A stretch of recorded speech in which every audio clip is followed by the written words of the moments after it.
Bem, meus irmãos, que Deus nos abençoe e que Jesus nos felicite com a sua paz. É muito bom nos encontrarmos aqui reunidos em nome dele, que nos trouxe a mensagem da renovação da fé e da esperança, e que nos enviou a doutrina espírita através de Allan Kardec e a mensagem dos espíritos para fortificar a nossa fé, acabando a fé cega e transformando numa fé raciocinada, para que nós possamos caminhar com mais segurança nas nossas realizações de cada dia. Os desafios são muito, o mundo de provas e de expiações, de espíritos imperfeitos como nós somos, nos traz aqui ou acolá muito desafio, muito sofrimento, muita amargura. Ninguém está feliz inteiramente, não é? Toda família, todos carregam um probleminha aqui e acolá, mas tudo isso serve de alicerce para nós construirmos amanhã um espírito forte, decidido, renovado, para plantar a semente do Evangelho pelo mundo afora através da sua vida. Então nós, os espíritos, temos uma responsabilidade muito grande, sairmos da monotonia da nossa vida para a disposição de dar o exemplo da boa vontade, do amor, da caridade, do perdão, da compreensão, da tolerância. Temos que enfrentar os inimigos, estão cá dentro, né? Cada um deles a gente vai enfrentando. A gente erra hoje, acerta amanhã, depois cai no outro erro, vai acertar depois, e ter paciência, calma, como Jacó, um espírito, ditou essa mensagem que eu vou tentar ler, porque todos nós precisamos de calma para solucionar os nossos problemas. E o Jacó diz assim: nos dias tormentosos em que vivemos, esforça-te por exercitar a calma em tudo o que praticares. A calma é bálsamo, curador das feridas da alma. Nos momentos de aflição, quando alguém te fere e calunia, põe em execução a calma. Ela te equilibrará as emoções e te espiritualizará os sentimentos magoados. Nas horas angustiosas que te abalam o ser, procura ter calma e conseguirás achar naquele que te acusa um irmão doente a precisar do remédio para os seus males espirituais. Luta assim por colocar a calma em tudo na tua vida, e no fim da tarde te surpreenderás. Jacó.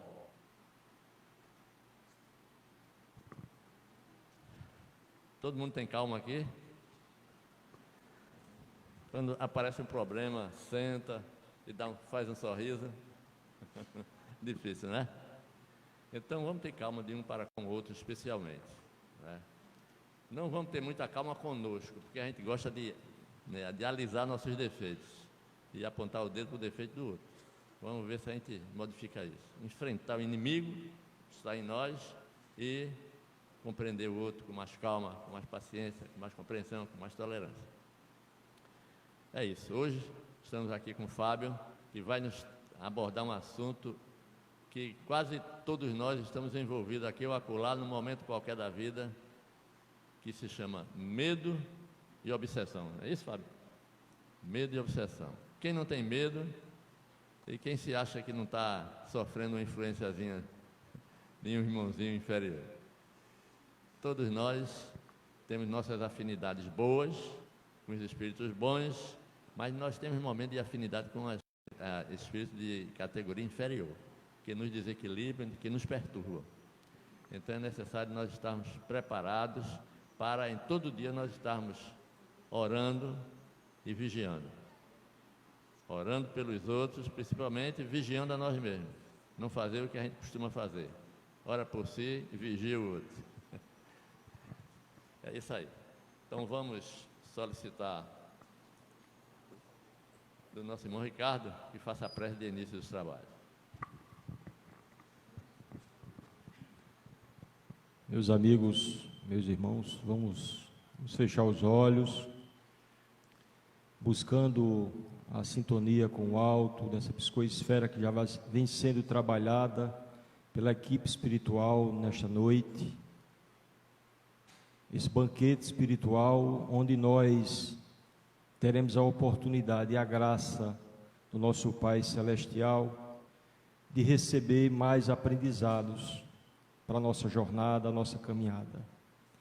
Querido Mestre Jesus, é com muita alegria que nos encontramos aqui diante de Ti, da espiritualidade amiga que nos assiste, nos ampara, nos fortalece, para que a gente possa trilhar o caminho que deixaste, em busca do nosso Pai Celestial. E nesta noite, rogamos o auxílio de toda a espiritualidade, que auxilie o nosso irmão Fábio na palestra que irá proferir, para que as suas palavras, as informações aqui trazidas, possam calar fundo nos nossos corações, na nossa alma, que absorvamos essas informações que nos sirvam de lição, de aprendizado para a nossa caminhada. Então, por tudo isso, Senhor, estamos aqui diante de Ti agradecidos. Nos ampara, nos protege, nos fortalece nesta noite. Que assim seja. Então, em nome de Deus e em nome de Jesus, nós consideramos os trabalhos como iniciados e passamos a palavra ao nosso irmão Fábio.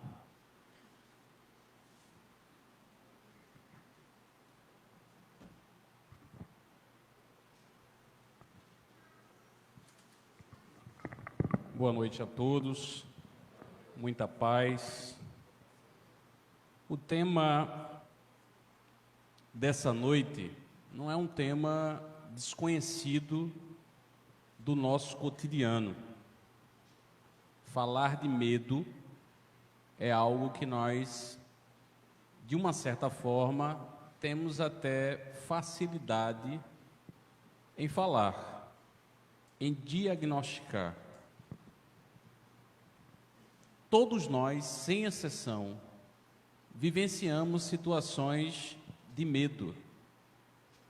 E isso faz parte da nossa estrutura emocional. Quem não tem medo está sob condição extrema de transtorno. Porque o medo tem a ver com algo que é natural para que nós possamos enfrentar o novo, as adversidades e principalmente aquilo que possa nos machucar. Ninguém quer se machucar, ninguém quer se ferir. Então, na verdade, nós temos medo. O problema é quando o medo deixa de ser algo dentro desse contexto e passa a ser algo que deixa-nos em condição de desequilíbrio emocional para enfrentar o medo. Parece algo bobo no primeiro momento, algo simples de compreender, mas aqueles que estudam a saúde humana dizem que quando o medo extrapola a condição humana de enfrentá-lo, ele se torna um estado patológico conhecido como fobia. A fobia é o extremo medo sem solução. Imagine que existem pessoas que não têm coragem, não se sentem à vontade e têm um profundo medo de entrar no elevador. E já foram prejudicadas por não conseguir trabalhar em determinados locais, porque não conseguem, sob hipótese nenhuma, acessar o elevador, porque o medo não permite. Tem pessoas que têm medo de barata. E eu acho que vocês não têm medo de barata, né? Eu tenho medo de barata. Eu confesso, é melhor confessar do que mentir. Eu tenho medo de barata.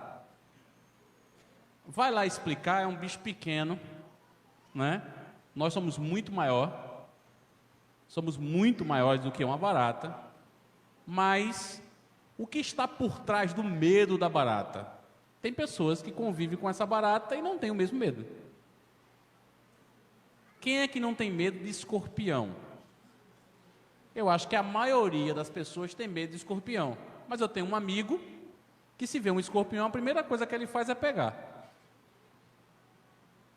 A pessoa faz, que coragem! Pegou o escorpião com a mão. Isso é qualquer peçonhento, pode ser uma cobra, qualquer outro animal. Você tem medo. Esse medo, eu já expliquei, é natural, tem a ver com a nossa preservação. Quem foi que ensinou para o animal, um exemplo, um gato, que ele tem que ter medo de alguns outros animais, mesmo que esse gato nunca tenha tido oportunidade de nenhum conflito com esse animal? O medo que o animal tem, ou é do desconhecido, ou é instintivo, obviamente, sempre há instinto nesse processo. O instinto não erra, quem erra é a inteligência. O instinto é algo que nos chama a atenção, porque é algo que a gente ou traz da nossa antropologia, daquilo que nós nos construímos como ser, está na nossa genética, alguns elementos, e também nas nossas reencarnações. O instinto alerta de que aquilo ali não é bom para você. Toda vez que o instinto alerta, há um problema. O instinto é como um botão que aciona uma luz vermelha num avião que está para cair. O piloto sabe que aquele botão que acabou de acender avisa que a aeronave está com uma pane em um dos motores, que o avião vai cair, possivelmente. O que é que o piloto faz? Ele toma medidas para sanar aquele problema, para que o avião não caia. Então, o instinto é essa luzinha que acende. A decisão do piloto de tomar conta da aeronave, tomar medidas para que não venha a cair, é a inteligência. Se a inteligência falhar, o avião cai. Mas quem avisa sempre a gente é o instinto. O instinto é algo que às vezes nos avisa, mas nós somos aquele piloto que saiu da cabine do avião. Vamos dizer que se fosse possível, e está lá a luz acendendo, mas a gente não está vendo. Às vezes a gente está tão endurecido que a gente não percebe o sinal de alerta do instinto. Só não pode dizer que dá para se guiar pelo instinto. O instinto, ele é primitivo nesse sentido. Ele é inicial, mas ele nunca erra. Quem diz isso é o Livro dos Espíritos, quando trata no capítulo Instinto e Inteligência. A inteligência não, essa erra.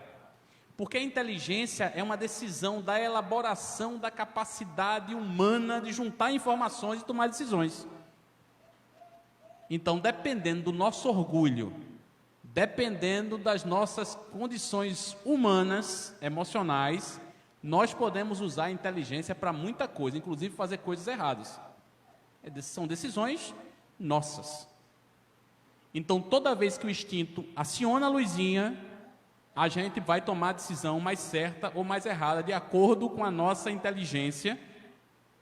Mas essa inteligência só tomará sempre a decisão correta quando ela estiver no patamar de sabedoria. Às vezes a gente nem sabe que já está no patamar de sabedoria.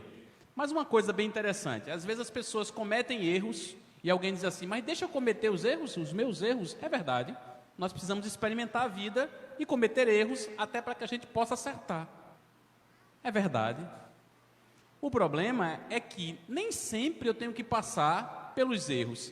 Se eu tiver uma boa percepção da vida, eu posso simplesmente não cometer o erro observando o erro do outro. E dizer, não vou para aquele caminho não, aquilo ali não vai dar coisa boa não. O problema são as sensações. O que nos trai são as sensações, não é só o caminho e não é só o erro. Ninguém se droga porque é legal se drogar. A pessoa se droga por causa das sensações. Eu lembro de uma palestra sobre drogas, em que um professor foi explicar para os alunos que fumar maconha dava enjoo, vômito e dor de cabeça. E tinha uma turma que fumava maconha e começou a rir. E ele começou a dizer coisas que não tinham nada a ver com o uso de maconha. Tu acha que isso vai convencer alguém? que fuma maconha a não fumar maconha? Porque as sensações que aqueles jovens estavam sendo ditas a eles não batia com a realidade vivida. Por isso que a nossa dificuldade em mudar é estabelecer o que de fato acontece. A gente gosta de se iludir. Porque a ilusão, como já diz a palavra, nos revela um mundo que não é real. Ser espírita, um exemplo, é muito complicado. Vamos ser realistas?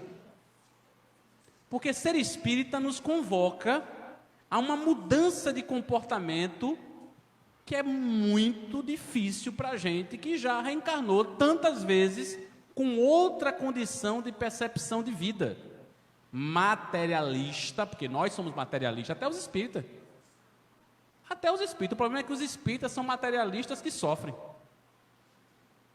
E os que não são espíritas, podem até ser de outra religião, são materialistas iludidos. E o materialista iludido, ele acha que prosperar na igreja é ter um carro novo, ter uma empresa promissora e ganhar dinheiro. É tanto que existem reuniões da prosperidade nas igrejas. Apesar de Jesus ter dito que o seu reino não era deste mundo. Se o reino não é neste mundo, a riqueza também que esse mundo possa nos provir não é nossa. Já viu o caixão de alguém que acabou de morrer? Só leva o corpo e no máximo as flores. E eu estou falando do defunto, não estou nem falando do espírito.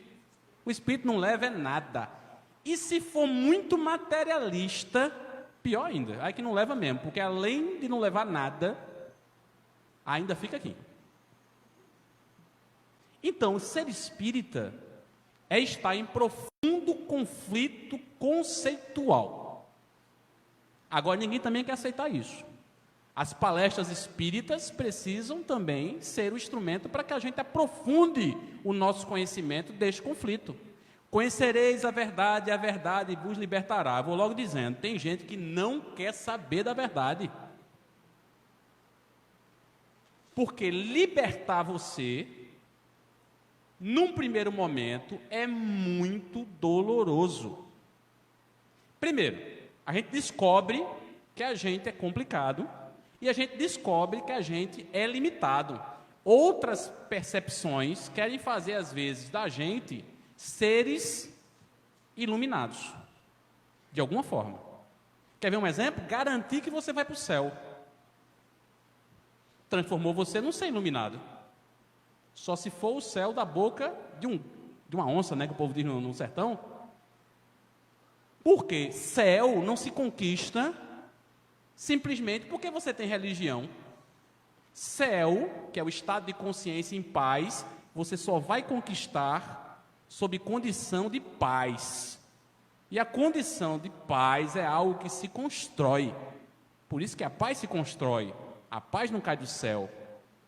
Não adianta ter só a religião, você tem que ter a religiosidade, ou a prática da religiosidade, que é muito mais do que qualquer religião. Qualquer religião. Então, esses conflitos estão permeados por algo que se chama medo. E para falar de obsessão, nós temos que falar do medo. O maior problema das pessoas sob condição de obsessão, e aí eu estou falando de todos nós, é querer se livrar da obsessão. É quase um ato nazista. Eu tenho que me livrar do obsessor. Sim, quem somos nós para se livrar de algo? A ideia que se tem inicial é que alguém nos perturba, alguém nos incomoda, alguém nos machuca, como está aqui, intervenção dos espíritos no mundo corporal, que é o capítulo 9 do Livro dos Espíritos. Lendo com calma, a gente vai entender o seguinte: quem são os desencarnados, falando só da obsessão de desencarnado para encarnado, que é a chamada obsessão clássica. Porque a gente só acha que a obsessão existe de desencarnado para encarnado. Que os espíritos que deixaram o corpo físico estão nos importunando. Cadê a gente aceitar que essa influência tem muito mais de responsabilidade nossa do que do espírito que nos perturba? Quem é que aceita isso aqui? Ótimo. Já é meio caminho andado. Traduzindo, a culpa é nossa.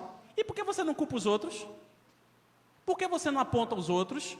Por que você não fala do obsessor desencarnado? Porque cada um de nós precisamos mudar o nosso mundo.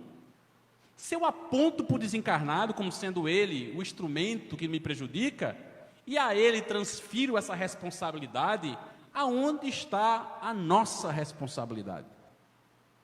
Como é que um espírito obsidia alguém? Primeiro, se os espíritos pudessem nos obsidiar tanto quanto a gente imagina que eles podem, nós não estaríamos sob condição de consciência sã. Às vezes eu acho até que a gente nem está mais, mas tudo bem, tirando a brincadeira, nós não teríamos paz. Se os espíritos pudessem nos influenciar, eles influenciam muito, não tenha dúvida. Mas se eles pudessem nos influenciar tanto quanto a gente imagina, ninguém tinha paz. Nenhuma. Porque era algo insuportável. Porque, gente, o que a nossa mente produz é algo inimaginável. Imagine que nós somos 7 bilhões e 300 milhões de seres humanos na Terra que não param de pensar. E não é porque a gente é brasileiro, ou alguém está na França, ou alguém está no Japão, que nós somos tão diferentes assim, não. Eu fiz até um questionamento certa vez. Você pega uma criança nascida no Brasil, numa favela no Rio de Janeiro, tira ela recém-nascida, entrega a um casal de noruegueses. Eles vão embora para a Noruega. Daqui a 20 anos, vai conversar com essa pessoa que saiu daqui e passou 20 anos na Noruega? Ela será norueguês. Ah, mas não tem reencarnação, ela não pode ter vindo com a perversidade de ser um marginal. Não é isso que os espíritos dizem, não. Os espíritos afirmam que ninguém veio para a Terra como destino praticar o mal. Então você tira alguém que está aqui e coloca em outra sociedade. Se lá ele foi bem tratado, orientado e for dado a ele as condições, na maioria das vezes, para não dizer quase que sempre, vai ter uma conduta diferenciada. E os elementos que essa pessoa carrega da vida passada? Vai influenciar, porque mau caráter vai ter em qualquer lugar do planeta também. A gente sabe disso. Mas os espíritos também afirmam que é na infância o ambiente em que você pode preparar o reencarnante para que ele mude as suas convicções que ele carrega de todas as suas reencarnações. Daí a importância da educação na infância. Mas quem educa a infância? Nós. Dentro de casa, na rua, na escola ou em qualquer ambiente. O problema é como nós estamos educando. Mas aqueles que não têm oportunidade nenhuma estão muito mais vulneráveis a sofrerem situações drásticas da ausência total da educação. Quem diz isso? Allan Kardec, quanto educador. O professor Hipólito Léon Denisard Rivaio, conhecido como Allan Kardec, que como educador disse que a única forma de mudar a condição do espírito reencarnante é a educação. Mas que educação é essa? Diante disso, por que eu coloquei o medo como algo a ser discutido nessa noite? Se tem algo que nos vincula a um espírito para que ele nos influencie, é o medo. Ontem eu estava assistindo na TV a cabo Mayday. Você sabe que programa é esse? É aquele que avião que cai, só desastre de avião. E mostrando que todo desastre de avião que o pessoal desencarna coletivamente, não é? Todo desastre tem duas coisas que são somadas. Geralmente, existem falhas, duas não, várias, nenhum avião cai sem que existam vários elementos que influenciem para a sua queda. Tanto da equipe, que aí são os pilotos, tanto quanto técnica. Pode ser também problemas na aeronave, um exemplo. Mas por que eu fiz essa comparação com a questão do acidente aéreo? A única forma, e aí você percebe claramente, de enfrentar o medo é com a verdade. Não é complicado isso?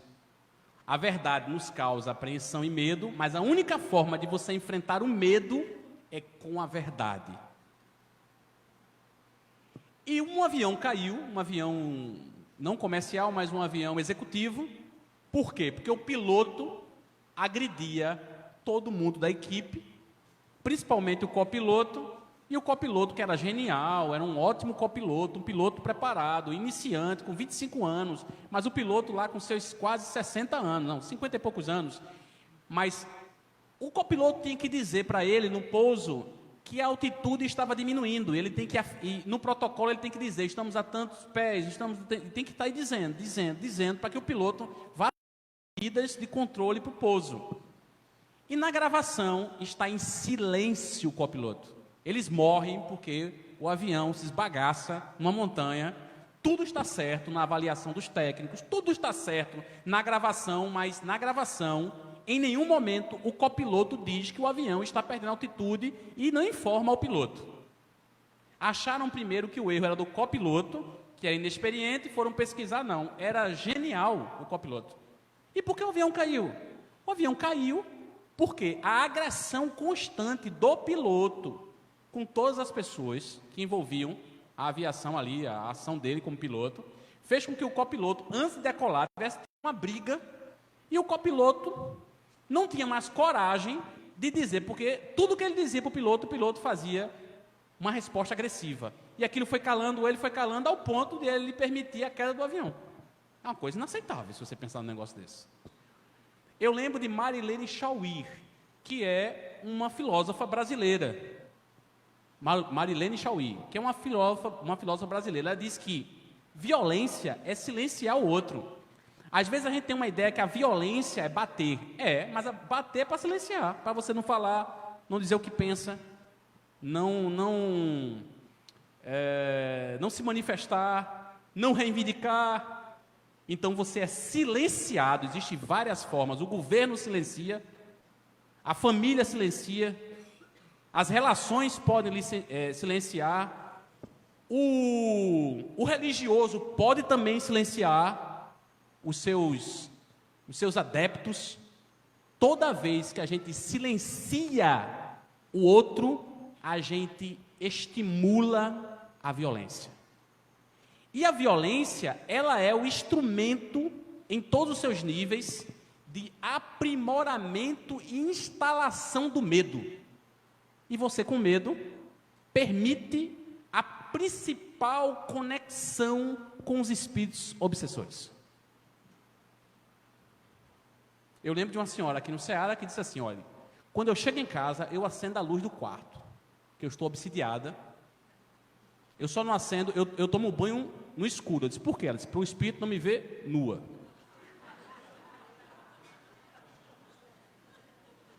Eu fiquei imaginando o espírito utilizando aqueles óculos que vê no ambiente escuro, infravermelho.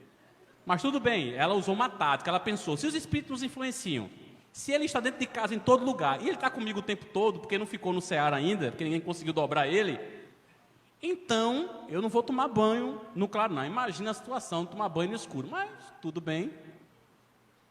Aí ela disse, eu acendo a luz do quarto e apago da casa toda, porque eu morro de medo de dormir no quarto, porque eu sei que o espírito vai estar lá, o obsessor, e imagina se eu acordo e o vejo, e eu só ouvindo. Ela disse que a melhor forma de vencer o medo era deixar a luz acesa. Ela disse, eu apago o resto da casa, porque ninguém aguenta CELP, né? Ela disse, ninguém aguenta CELP. Eu acho que a Compesa ainda é pior hoje. A Compesa você paga o que não recebe. Né? Mas por fim, aí eu disse para ela,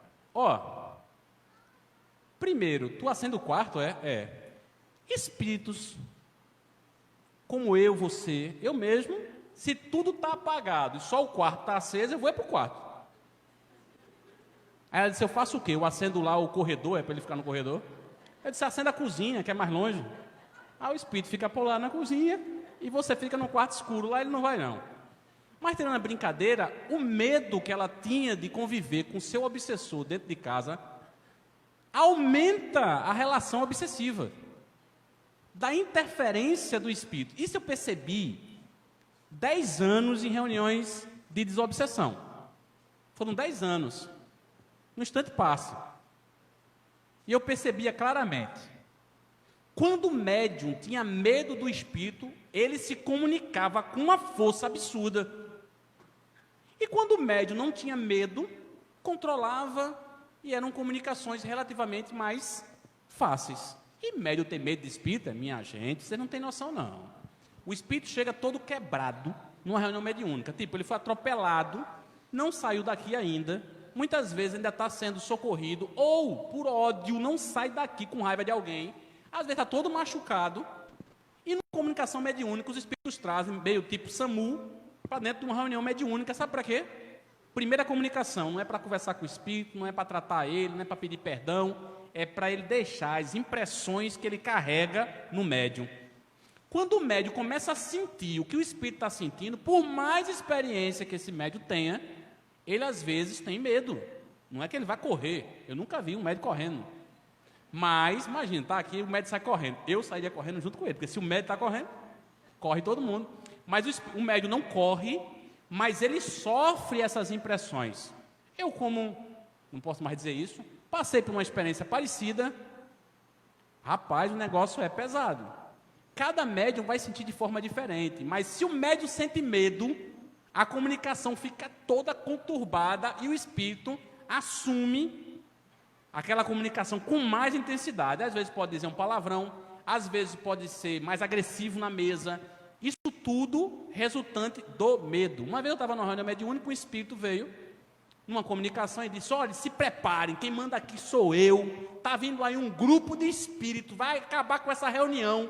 Eu disse, até eu, se eu fosse médium ali, eu tinha medo, a forma como ele falou. E é uma legião, vai incorporar em todos os médios aqui, vai quebrar tudo. Eu disse para os médios, abre os olhos, ninguém, acabou a reunião, vamos dar um tempo. Porque se eu deixo os médios entrar nessa sintonia, meu amigo, pode ser que o espírito chegue mesmo e faça uma bagunça generalizada, que para controlar 4, 5, 6 médios ao mesmo tempo, para a direção mediúnica seja difícil. O espírito jogou com o medo. Por que o medo faz isso? Primeiro, existem elementos orgânicos que influenciam no medo. O medo interfere em condição orgânica. Quando a gente tem medo, já percebeu que a gente começa o coração a bater rápido? Tum, tum, tum, tum, tum. O que é isso? A adrenalina. Por que você começa a criar condição hormonal e expandir isso pelo organismo, causando alterações orgânicas? Porque o espírito é quem manda. Nós somos espíritos, nós não somos corpo. O corpo físico, ele, por mais que seja bem elaborado, por mais que seja a prova que Deus existe, porque não precisaria estudar o espírito para acreditar em Deus, bastaria estudar o corpo humano. Se as pirâmides são impossíveis de serem decifradas pelos matemáticos, físicos e os engenheiros para entender determinadas questões que estão postas ali, avalie o corpo humano. É impossível a construção do corpo humano pela ciência que nós temos domínio. Nós não temos como construir um corpo humano. Até quando a gente produz algo parecido com isso, que seria uma clonagem, você está apenas separando os elementos biológicos e dando esse ambiente para que esse elemento, de forma autômata, se transforme em um ser. Simples, você pega uma célula, tira do corpo, bota in vitro, separa o núcleo do citoplasma, pega o núcleo reprodutivo, coloca nessa célula e deixa ela se reproduzir. O que é que vai acontecer? Você tem um clone. Mas mesmo esse mecanismo é um mero mecanismo de manipulação. mas a autonomia, vamos dizer, da construção plástica do corpo, quem vai fazer é o próprio ser. A gente não consegue controlar isso. Não há como sintetizar um corpo. Até então. Por quê? Porque nossa ciência não consegue compreender essa magia, porque a magia é o nome que a gente dá para algo que está numa ciência muito superior à nossa compreensão. A gente pode chamar de magia, mas que é bonito é. A beleza, você imaginar que uma estrutura microscópica, que se eu colocar, que é a fusão, a junção do gameta masculino e feminino, né? No final vai ser um cabo desse tamanho. Você não entende como é que isso funciona. O que é que modela isso para chegar à estrutura que nós conhecemos? A mão humana, ela é algo tão complexo, no sentido da engenharia do movimento, que não existe tecnologia humana que consiga repetir esse movimento. Os robôs e tudo está sendo feito, até as mãos mecânicas que são disponibilizadas para as pessoas que perderam um membro, um exemplo, não têm as mesmas condições de movimento que tem a mão humana. Se a gente for estudar só o corpo físico, ele é de uma dimensão, sem falar natureza como um todo, absurdamente inteligente, que só pode ter uma causa inteligente. Mas vamos falar do espírito. Nós somos espíritos, o corpo é apenas uma veste, importante veste que deve ser cuidada, mas é uma veste. Toda a nossa estrutura orgânica está intimamente ligada ao espírito através do perispírito.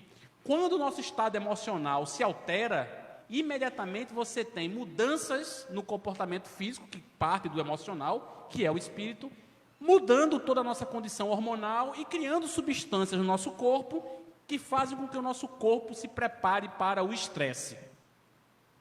Porque imagina se isso não existisse. Um exemplo, você sai daqui, como não existe violência, alguém diz assim, corre que lá vem um ladrão. Meu amigo, quem faz você deixar de ser um sedentário e se transformar num corredor de 100 metros é esse mecanismo. Mas pode ser o mesmo mecanismo que transforma você numa lesma. Você pode ficar parado, estático, diante do medo que congela. O que é isso? Uma descarga absurda, porque você não consegue controlar e pode deixar você em outra circunstância, que é parado. Então, todas as vezes que a gente discute sobre obsessão, a gente fala muito, não, os espíritos nos influenciam. Não, porque os espíritos nos influenciam naquilo em que nós fazemos ainda de forma equivocada. E o que faz com que os espíritos possam ter mais força nessa influência são os nossos medos. Porque alguém tem ciúme de outra. O que leva a pessoa a ter ciúme? A insegurança. No fundo, o ciúme está muito mais baseado na posse e na insegurança. Então, nós temos medo de perder, certo? E temos medo de não coexistir. A insegurança. Coexistir é você só pode existir se estiver com o outro. E o medo de perder a posse. Então, o ciúme, no fundo, é medo.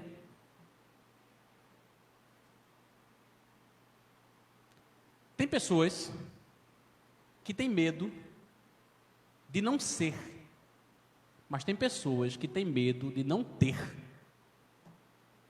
E ter medo de não ter pode fazer você ter uma atitude de quem rouba. Quem acumula, rouba, tira do outro. No fundo, tem medo de não ter. Porque no nosso mundo, ter é muito mais importante ainda, infelizmente, do que ser. E o medo de não ter faz com que as pessoas tomem atitudes absurdas. Prazer. A gente tem medo de não ter prazer. E às vezes você se submete a diversas atitudes que levem você ao prazer, porque você tem medo de não ter prazer. Cada atitude nossa, por trás, tem um medo. O que é se espiritualizar? Olha, eu já vi resposta de todo tipo. A principal resposta que eu já ouvi é não ter medo de espírito. Que espiritualizar é isso, é que você se convence que você é espírito, não tem mais medo de espírito, e não tem medo de morrer. Pensa num bicho mentiroso. Porque eu posso ir no dentista, é uma brincadeira isso, 1000 vezes. Meu dentista já me convenceu por diversas técnicas que não dói.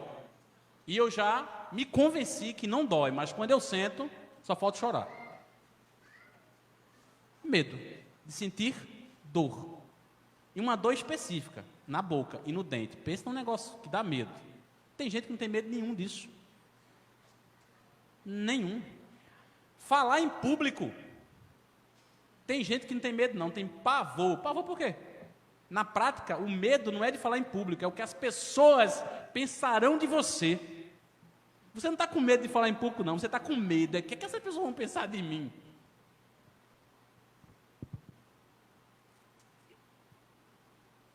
Porque não tem como não. Você não está errado de não falar em público não, dá medo mesmo.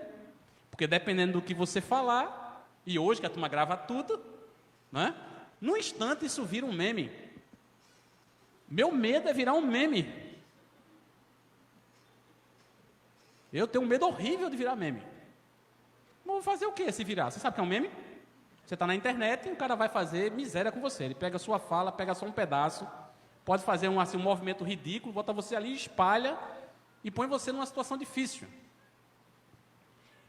Eu acho que algo se revelou recentemente, e eu participei de uma palestra que me deixou de orelha em pé, de um professor, agora me faltou o nome, que é de uma universidade nos Estados Unidos, mas ele saiu daqui, de uma universidade de Minas, da Universidade Federal de Minas, foi contratado para ser professor nessa universidade nos Estados Unidos, porque é muito inteligente, aquele negócio todo. Os Estados Unidos produz poucos cientistas, o resto ele compra no mundo todo. As mentes inteligentes são brasileiras, hoje, indianas, até mexicanas. Vou tornar até porque estão querendo fazer um muro, né? Eu não tenho jeito não, sempre. E aí, por fim, nessa construção, ele disse algo interessantíssimo. Ele disse, Fábio, eu falando sobre pesquisa de opinião, ele disse, pesquisa de opinião, dá para mentir. Eu digo, como é que é esse negócio? Dá para mentir. Isso aconteceu comigo. Eu sou um profissional que pesquisa, que atua nessa área e pesquisa de opinião dá para mentir. Ele deu um exemplo, não vou falar aqui, mas ele deu um outro exemplo. Existe um local onde as pessoas fazem pesquisas e essas pesquisas, ou melhor, essas informações são reais. Eu disse, onde é isso? Ele disse, numa caixinha. Eu disse, que caixinha é essa? Google. Em casa, ele disse para mim, a pessoa no seu computador, na intimidade do seu espaço, ele vai naquela caixinha e escreve tudo que ele quer saber. Ele não conta para ninguém o que ele escreve ali. Foi assim que, na eleição dos Estados Unidos, quando Donald Trump venceu Hillary Clinton, um exemplo, muita gente que dizia que não era racista, no cotidiano, em casa, quando usava o computador, fazia pesquisas como racista no Google. Só que ali, você acha que está sozinho, você e a caixinha. Tá não. Existe uma inteligência artificial que comanda o Google, que sabe tudo que a gente escreve ali. Ela só não vai revelar. Apesar que hoje saiu uma notícia aí, que milhões de usuários do Facebook estavam expostos com todas as suas informações e que essas informações foram com certeza utilizadas para diversas coisas no mundo inteiro. Eu não sei se já perceberam, você vai feito um bestão lá e coloca assim, TV 50 polegadas Samsung, 4K. Pronto, você desgraçou a sua vida até você comprar esse cão dessa TV. Por quê? Toda hora que você abrir o seu celular e botar no Facebook, aparece a danada da TV. Me compre, me compre. Isso é obsessão. Aí você vai para o seu Instagram, né? Se você procurou por lá também, aparece. me compre. Toda hora que você abre, a primeira notícia é a Samsung vendendo ali uma TV. Você é induzido constantemente. Quem deu essa informação? Foi você, quando tentou comprar e automatizou um processo obsessivo para que se compre aquele equipamento. E por mais que você queira se desvencilhar, só tem um jeito. No dia que você comprar, usar o cartão de crédito e comprar por redes, comprar pela internet. Se você comprar, para de oferecer. Se você for na loja comprar, só para de oferecer se você for no site da Samsung e se cadastrar como quem comprou e colocar o códigozinho da televisão para garantir e estabelecer uma garantia estendida ou a própria garantia do equipamento. Aí eles sabem que você comprou, eles param de lhe importunar. O Google foi criado sob uma lógica que é a imitação de Deus, que tudo sabe, tudo vê e está presente em tudo. É uma tentativa de criar uma divindade que controla tudo. Então, um exemplo. Toda vez que Donald Trump fazia uma comunicação pelas redes sociais para os racistas, chegava nos racistas sem chegar naqueles que eram contra o racismo. Isso não é só com relação ao racismo, não. Muita coisa chegou assim e as pessoas absorveram inverdades. A desobsessão só acontece quando nós enfrentamos a realidade com a verdade. Sem verdade, não existe desobsessão de verdade. Pode acontecer uma separação do processo obsessivo, mas não cessa o elemento que atrai os espíritos obsessores. Que a gente escutou a vida toda dizendo o seguinte: não, o camarada vai e vem para o centro espírita. Chegou aqui e disse: primeiro, a pessoa chega no centro espírita e diz que está com uma dor de cabeça que não passa. Qual é o seu sintoma? Dor de cabeça. Começa a dor de cabeça, é na nuca, é no zóio, não sei aonde, é dor de cabeça. Não passa. Eu não consigo dormir, eu tenho insônia. E quando eu consigo dormir, eu fico vendo os negócios, tenho um pesadelo, aquele negócio todo. O camarada, rapaz, não precisa ser médium, né? Obviamente tem que ver as questões físicas.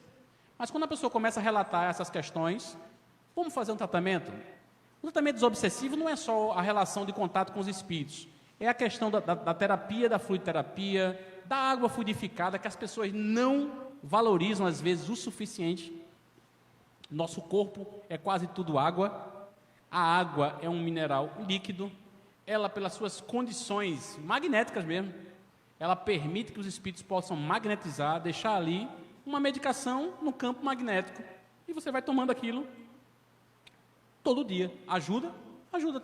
Também tem que usar a água. Só não pode se tornar um vício. Como tudo, o tratamento não pode ser uma coisa perpétua. O tratamento tem que ter seu tempo. Porque o grande tratamento é o enfrentamento daquilo que nos leva à obsessão.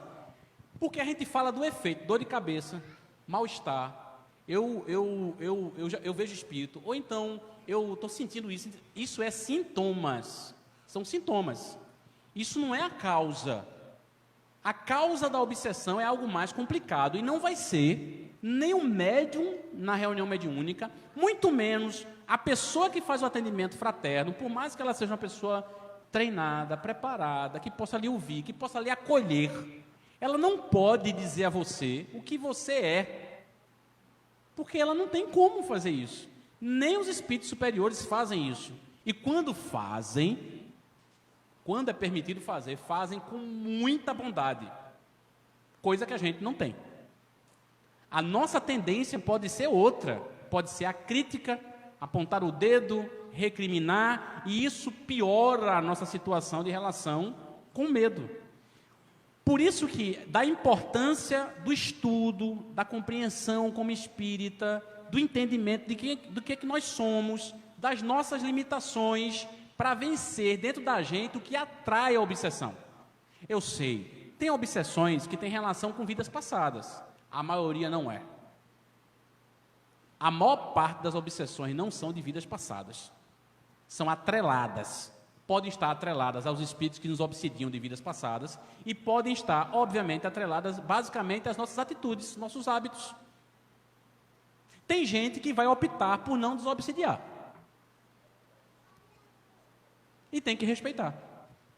Não quer mudar. Respeite. A pessoa não quer mudar. E tem que conviver. A gente convive com tanta obsessão encarnado. Por que a gente não pode conviver também com o desencarnado? Até o limite em que a gente não aguenta mais. Aí a gente chega. Porque ou você vem pela razão, aí é lógica, porque não pode ser assim, a razão como sendo uma imposição. Não, o Espiritismo é razão, mas amor é mais do que razão. A razão tem que ser o instrumento da percepção, do entendimento, da compreensão, da pessoa querer.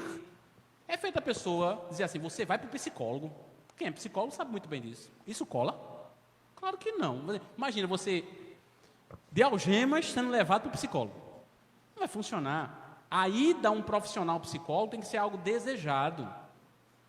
Porque significa que você está querendo, há um verdadeiro sentimento, seja ele qual for, de mudança, de querer mudar. E o profissional, ele não vai fazer você mudar. Ele vai te ajudar a se reconhecer. E é nesse reconhecimento que você vai identificar. Me perdoe os psicólogos nessa minha conclusão. Mas você que vai buscar essa mudança. O Espiritismo é assim também. O Espiritismo não pode ficar na contramão da ciência. Quem disse isso? Kardec. O Espiritismo não pode. Se a ciência nos aponta um caminho, é para seguir o quê? A ciência. O Espiritismo não pode ser uma imposição, uma mudança humana. Não é? Às vezes as pessoas querem impor a outra, aí faz o espiritismo a moda da casa. Isso aí eu não quero nem saber. E não engulo, não entendo, respeito a pessoa, mas entra por aqui, sai por aqui. Ou vem com a proposta espírita de verdade, ou não funciona. Então, hoje a gente vê um aumento absurdo de pessoas querendo se curar. É legítimo as pessoas quererem se curar. Mas aonde está a cura?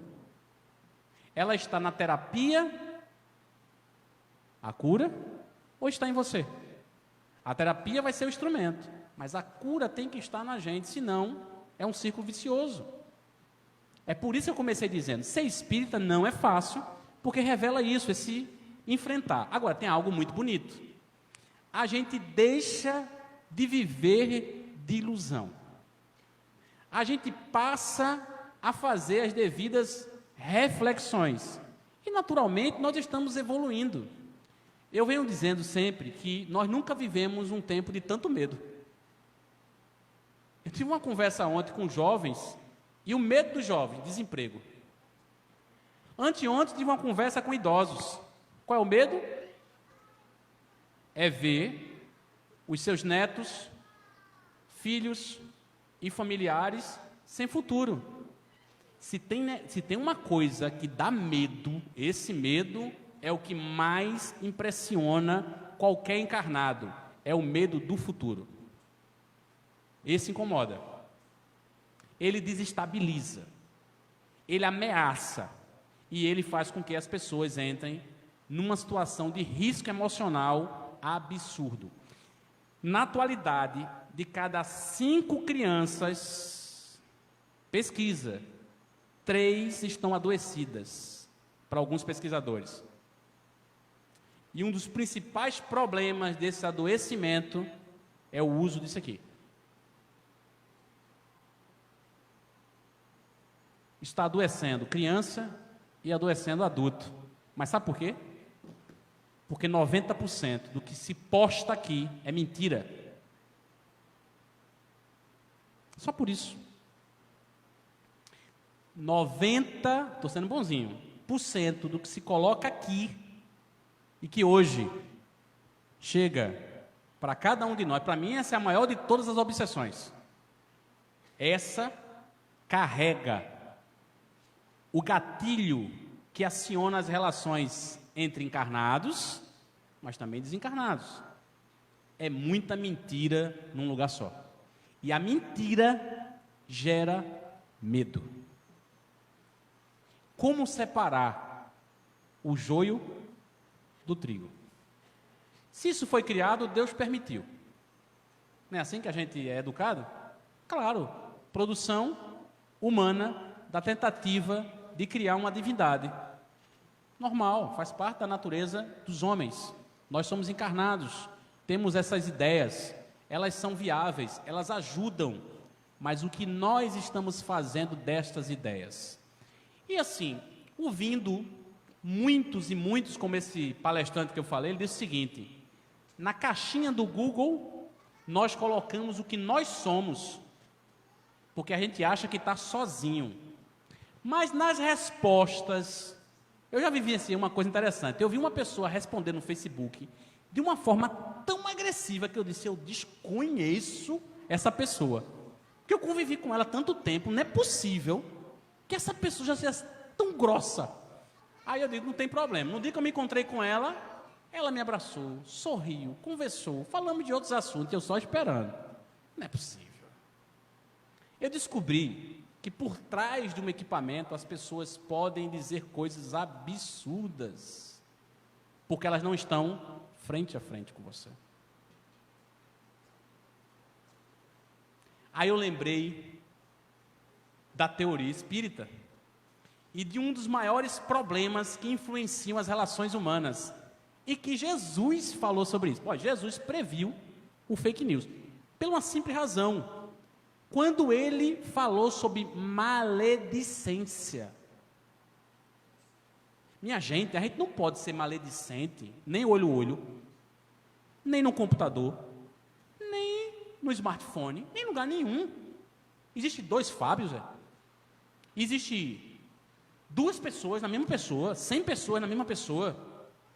Hoje nós estamos vivendo algo para lá de esquisito. As famílias, quando brigam agora por esse negócio, se antes as brigas eram terríveis, pessoalmente falando, agora é algo muito pior. Se a gente não parar para refletir sobre isso, nós não vamos avançar quando deveríamos avançar. Eu vi uma resposta de um espírito essa semana sobre momento de transição. Eu não aguento também. Não adianta só a gente dizer: não, é um momento de transição. Espera aí. Precisamos reavaliar conceitos.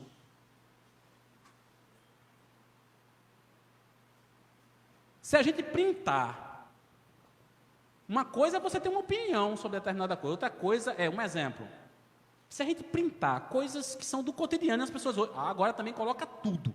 Para você ter uma ideia, empresas, hoje, para contratar alguém, vai no Facebook, não quer saber do seu currículo mais não.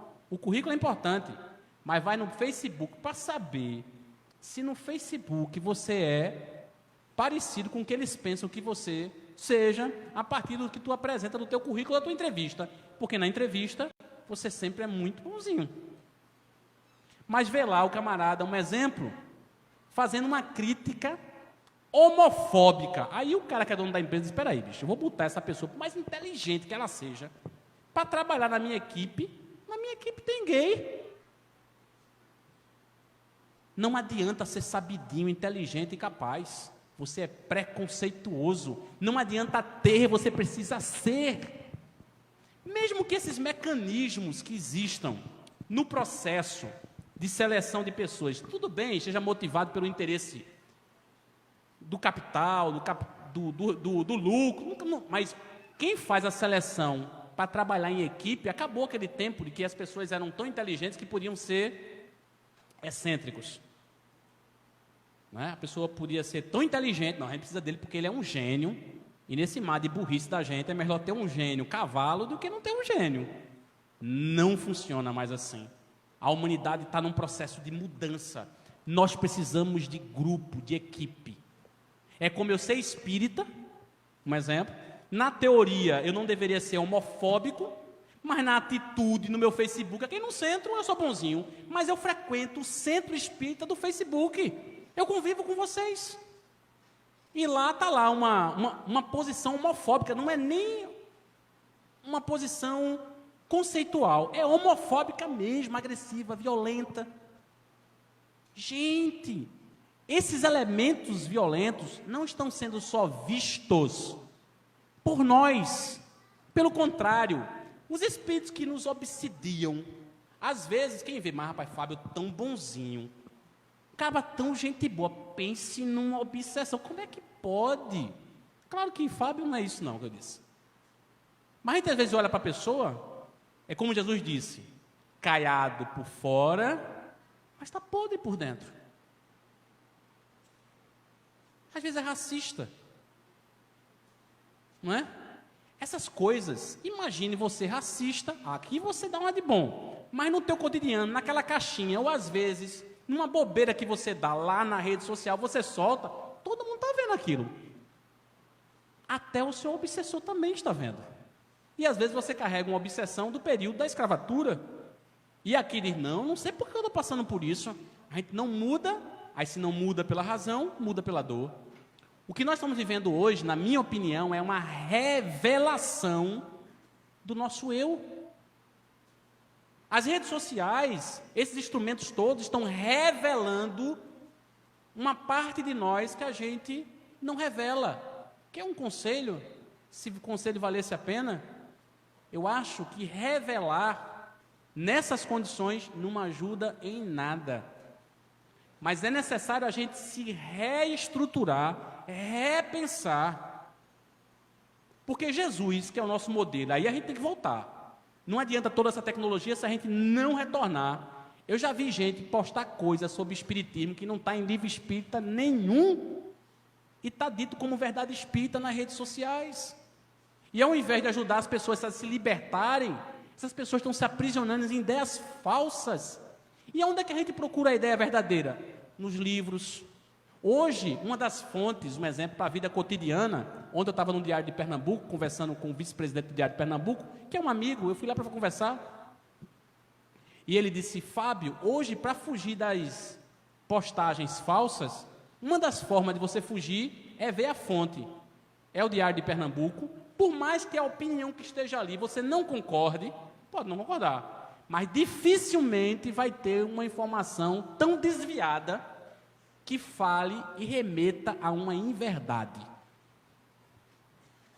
Eu faço isso com uma tentativa de driblar coisas absurdas.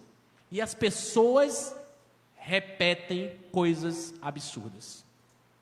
Então, no nosso tempo, nessa modernidade que nós estamos vivendo, só tem um jeito: reflexão. O que eu estou falando do outro é bom para ele, é proveitoso para ele, enobrece ele, é a verdade. Se você não puder encher esses requisitos, evite fazê-lo. Porque às vezes nós estamos motivando coisas absurdas. Vou dar só um exemplo. Eu estive com uma senhora, para finalizar, espírita, não vou dizer o nome, em que o filho se revelou ao pai que era gay. O pai disse, em casa você não entra mais. Uma semana depois, ele se matou. Da morte dele, surge um movimento. A mãe e outras dezenas de mães que tiveram seus filhos, que tomaram pelo suicídio por diversas questões. Mas quando você vai observar o que está por trás dessas atitudes, de novo, o medo e a obsessão.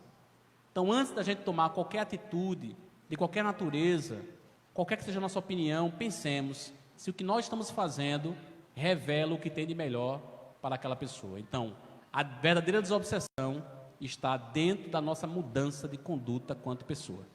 Muito obrigado, uma boa noite.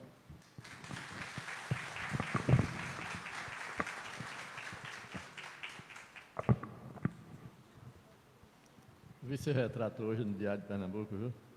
Eu vi o seu retrato hoje lá no Diário de Pernambuco.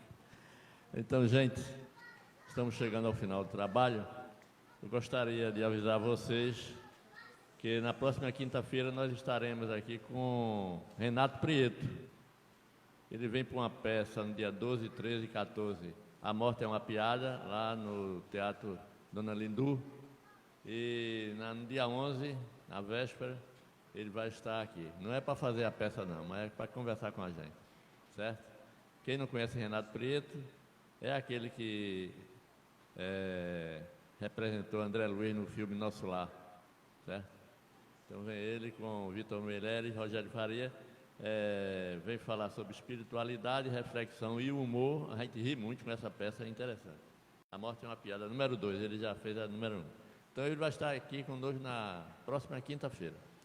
Então, Tarsila lá na creche está pedindo para participar da campanha para doar um ovo de Páscoa para cada uma das crianças da nossa creche. São 120 crianças, certo?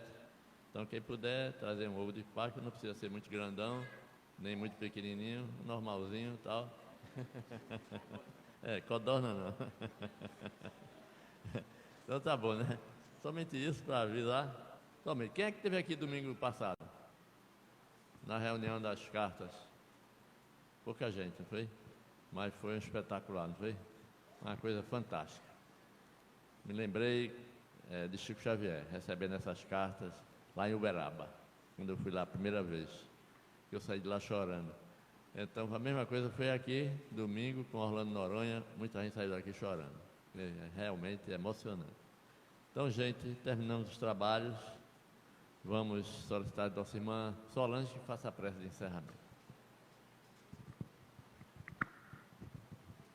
Queridos irmãos, a lição de hoje nos pede reflexão, que possamos guardar, levar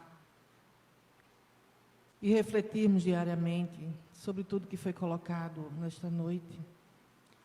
E vamos agradecer a Deus por mais esta noite, por nos permitir estarmos aqui juntos e reunidos, por mais este reencontro. Agradecer a Jesus por mais esta oportunidade de iluminação de nossas mentes, de nossas vidas. A escola é aqui. Jesus é o nosso mestre.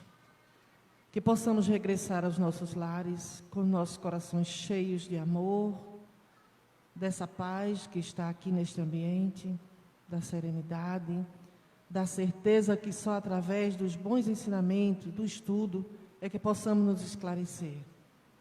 Que a Tua luz, Jesus, nos ilumine e que possamos regressar aos nossos lares, cheios de paz e de amor.